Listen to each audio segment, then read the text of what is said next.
Right now, let's quickly link up with an African songwriter and saxophonist who's extremely talented. He's from Nigeria and he's well known in the Afro jazz and Afro beat scenes. He's performed all across the continent with some of the biggest names. And his name is Femi Koya, and we got to meet up with him in his Pretoria home to find out what makes the man behind the sax tick. Nigerian-born singer and saxophonist Femi Koya is a phenomenal talent that's not only celebrated here in South Africa, but on the rest of the African continent as well.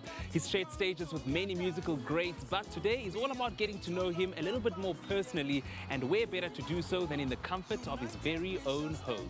Femi Koya relocated to South Africa in 2005. After discovering the Newtown precinct, he embarked on a successful music journey. Femi, you've lived in South Africa for a very long time now. Tell me about your migration story and how that plays a part in the music you create. Playing music in Lagos, I'd like play in the church, play in the clubs, play everywhere, be in bands as well. A friend of mine came to me and he was like, hey, look, there's a Nigerian church in South Africa who they need a choir director for, to direct music in the church. Would you like to do this? So that's the first reason that brought about the migration. It's affected my music in many ways. To meet these people, great musicians, and also kind of like meet other people play the style of music and have an influence, like have a fusion of the West and the South. And why did you decide to play the saxophone? What is it about this instrument that's so special to you? I was juggling between the saxophone and the trumpet. I had to choose between. Also, I realized, it's like the sexiest instrument and all the ladies likes it as well, so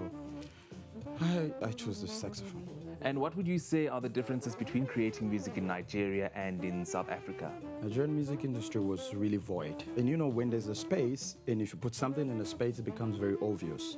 So they came in with this Nigerian hip-hop, which they call Afrobeat. And up till this moment, it's gone way ahead. I think South African market is not just a stereotype market where whatever you give them is what they take. They take what they want. There's a whole lot of stuff that people listen to. You have your jazz fans, you have your kwaito fans, name it, all kind of style of music in South Africa. With 2 critically acclaimed albums to his name, Femi's achievements also include performing with Yosondor, Yvonne Chaka Chaka, and John Legend. Basically, what I do here, it's saving ideas so that I don't forget, because what often happens is you hear sound, and then if you don't save them, you kind of forget them. So I just elaborate, and then I go to a bigger studio and make it happen. And what are some of the central themes and stories that resonate in the music that you create? I want to sing about good stuff. I want to lift people up because there's so much problem happening in the community. And it's not like you don't want to make music that make people think. You do that. At the same time, make music that raise people's spirit up, make the people feel good. When he's not working on his music, Femi loves relaxing in the kitchen by cooking his favorite Nigerian dishes. Well, I'll be making jollof rice. Jollof rice is one of my favorite dish. It's a West African dish, spicy rice. It's very close to the Indian biryani.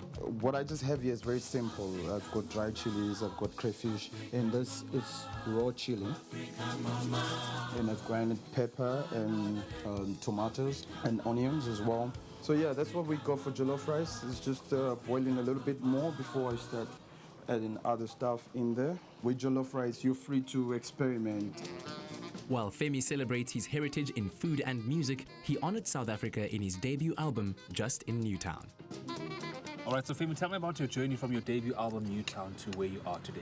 It's been a great journey from moving from the Just in Newtown album to the EBA, which I released 2 years ago. And I'm looking forward to the new album, Village Afrobeat, which is coming up 2018. It's strictly Afrobeat, West African vibe. I love the vibe, and you will definitely love it too. Where still do you want to perform? If I can be able to visit all African countries and perform there, I think that's like a dream come true. You'll be able to appreciate what we are as Africans, who we are as Africans, yeah. And what does 2018 hold for you? We'll be doing a lot of performances. We'll be doing tour for the album Village Afrobeat, and we're hoping to take the music to Nigeria and Ghana as well. Nigeria, it's a very huge music market, so I think there's a whole lot of stuff happening in 2018. It's big, it's coming up. And I'll definitely be following and watching you very closely, Femi. Now, today has definitely been very insightful, getting to learn about Femi, hearing his journey, and of course, enjoying his delicious jollof rice, which he prepared for us. Now, I'll be watching him very closely in 2018, and I can't wait to see how many more people around the world get to enjoy his African-inspired music.